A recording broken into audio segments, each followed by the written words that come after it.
Amazonian jungle. You'll see it in the kinds of instruments we have. we had a master class over at this the New World College, and they were asking us why do the pan flutes have bamboo canes? But again, they come from the Amazonian region, and they have come for hundreds of years.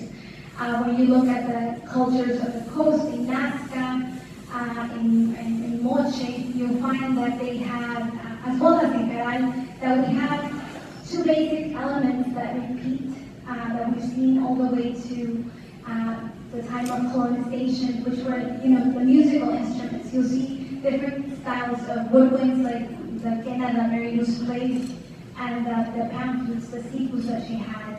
They come in different materials. Sometimes they're made out of clay, sometimes they're made out of tin, sometimes they were even made out of human bones, with a special ritual significance, like you saw in the exhibit again, that connect us not only with the cosmos and each other and animals, but also to our dead. Our dead were very present in our lives, and I think if we still continue that tradition of considering our elders, and we always sort of hold a conversation with them as well. So we wanted to take you now to the coastal region, so that you can see a little bit of the variety. You'll see that we have an influence also from the African slaves that were brought to Peru, in the types of rhythms that we employ, as well as in the lyrics. You'll see the metrics of the coming from Spain, of the decimas, etc. But that those are merged with the dance and music style from the Dayan culture, that coexisted with the Moche, and you'll see that there's a fertility dance that was danced in that Piura region, which is the northern coast of Peru, almost bordering Ecuador. And so we see the remnants of that dance in today's tondero or lutero dance. Also, you'll notice, and we always get this question, the kinds of instruments that we play, right? So I would say the pre-colonial instruments that we have are the quena that Mary Luz has been playing, and my huancara drum. They come in different sizes, just as the flute, the quena flute comes in different sizes and is used for different purposes. And then we have the instruments that come after colonization, such as the guitar and the mandolin. And then, because we weren't allowed initially to play European instruments, we made do. So we made the charango that Nina's playing right over here, the small guitar. And you see that same story played in other places that experienced colonization, with like Hawaii and the ukulele. And then we have the tres and the cuatro in Venezuela and Cuba, the tiple in Colombia, etc. Instruments that we created because we weren't allowed to play. The cajon also, which is a drum that Mary is sitting on, it was created in Peru because when they brought mostly the African slaves from Angola, they knew the ritual significance of drums. So they forbid all drums. So the slaves made do with flute plates. And so the first cajon was gifted, and I was correct, it wasn't gifted, it was bought by Paco de Lucia in the 70s from the great Afro-Peruvian cajon player, Carlos. So the tondero that you're going to see is going to follow all of these different influences that I hope I haven't bored you by letting you know a little bit. And I'm going to leave Ina because this is the song that we created so that she can tell you a little bit about the lyrics. Hi everybody, my name is Ina. As I don't know if all of you know, but we're a family, a big family. It's 5 siblings, my parents, and my husband. He's here from Spain. We have a colonizer here. Since we were very, very young, we were taught older songs because my parents were always worried about preserving what we had. They were the first generation, as Candy said, to lose our language. But they were very adamant. They worked as teachers in the central areas of Peru, and with the little knowledge, or with the little possibilities that they had. They looked for the sounds of our past, and they shared them with us. And when we migrated to the U.S., we were lucky enough to stay together, and music actually kept us together and made us grow as a family. We're playing Atondero. It's a composition about a woman who suffered abuse. And I met her when I was a child. She came all the way from the north, perhaps walking, escaping, this abusive relationship with 3 little children. And this is a song for her and for all the people, the women who suffered this. Thank you.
piano, guitarra, ni cajón.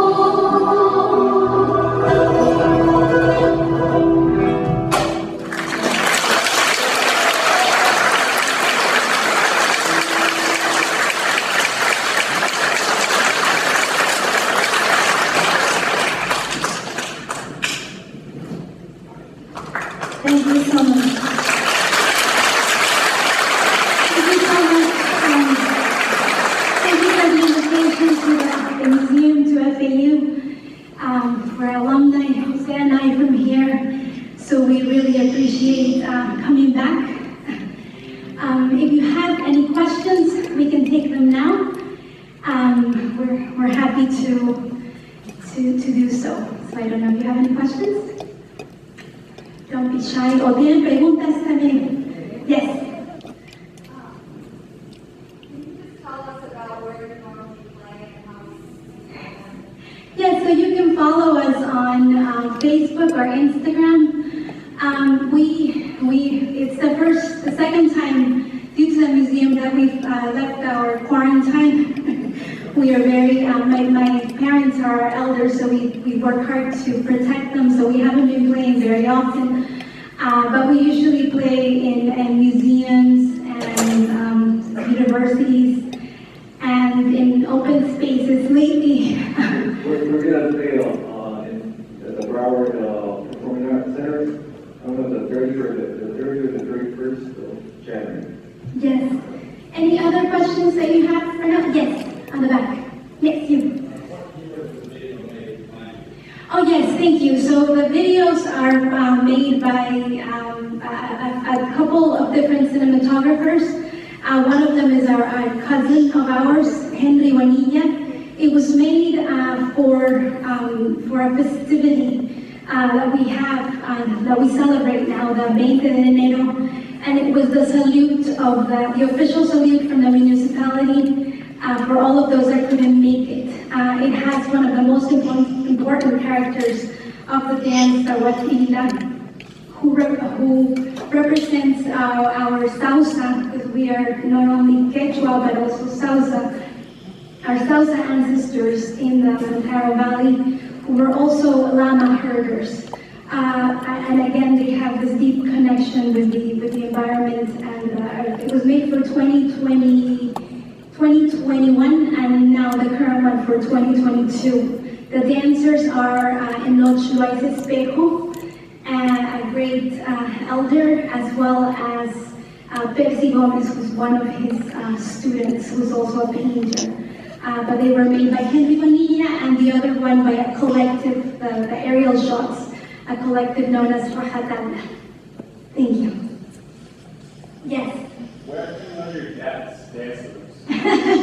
Yes, my dad has always been a great singer and dancer and musician, and he specializes in choir directing. He did a lot of the steps from the hija and escaping there a little bit of zapateo, of huayno or huaylas that you might have seen. But yes, you're just invited to follow us or text us, message us on Instagram.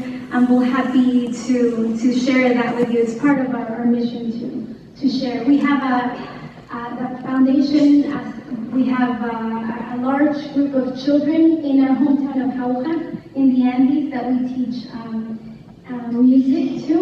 We use whatever instruments we can find. We have violins, cellos, but we also have some charangos, guitars, and quenas, and drums as well. So we're working hard to get those kids now to the National Conservatory in Peru, now that they're the ones that are graduating. I wanted to say one last thing. Is that sometimes we're like, we see like the world being marveled at Machu Picchu and the Nazca lines, but there is like a lack of connection between the inhabitants. We're still here, we're still building, we're still dancing, we're still creating, and we are part of that. You know, it doesn't, it's not like exclusive to only architecture. So that's why we put so much effort in performing and practicing and also teaching to other people. So that's, I think, a very important lesson that, you know, it's all part of like the same thing. You know? So that's it, thank you.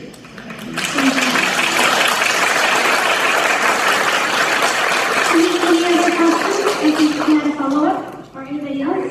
Yes.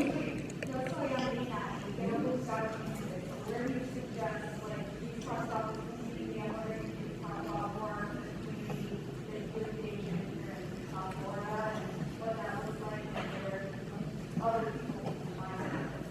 Yes, so we have a community, especially a large community of Peruvians. We also have some, Bolivians, less so Ecuadorians and Chileans that congregate. But in the Peruvian community, you're going to find several folkloric dance troupes that specialize in different regions. We have Beatriz somewhere here whose mom and her specialize in the highland dances. You can look them up also on Instagram as Suma Tusui or reach out to us. And then we have the people who specialize in the coastal dances. So you have many different associations, Peru Danza, Club Libertad, etc. For Bolivian dances, we have the Masis group in Miami, and I believe there's also Bolivia Mágica here.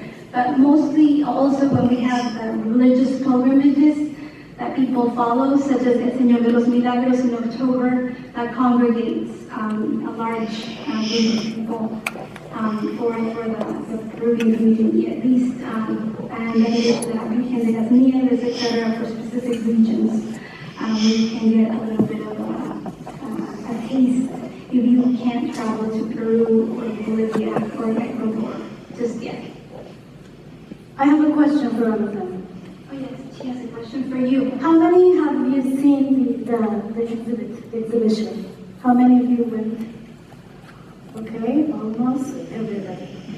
I just wanted to tell you that what my brother said, when you saw that little ceramics of people playing flutes and drums especially, and that was for us a connection between the worlds. I just urge you to look, if you're interested in Andean culture, just look for hashtags, look for us, and we'll connect you with your interest. But to the whole population, just that connection and that dialogue with the cosmos that my mom is always emphasizing.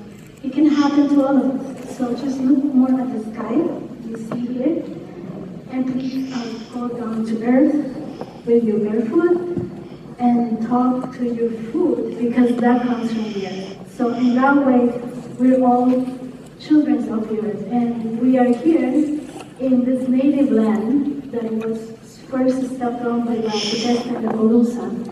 But we're here, so we honor it every day. We live and we have a wonderful place where we are at.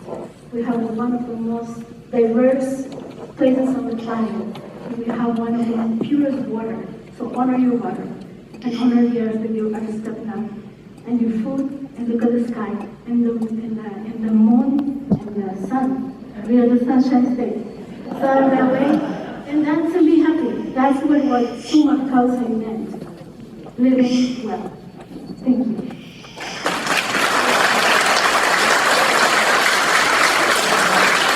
We paused the video on their names, so if you folks want to take a picture or write it down, this is the foundation, you can see behind you. So just trying to give you that opportunity so that you can find them on the web. Thank you very much. Thank you. And Kuyaki means I love you in Quechua. So if you want to learn it, you're all set.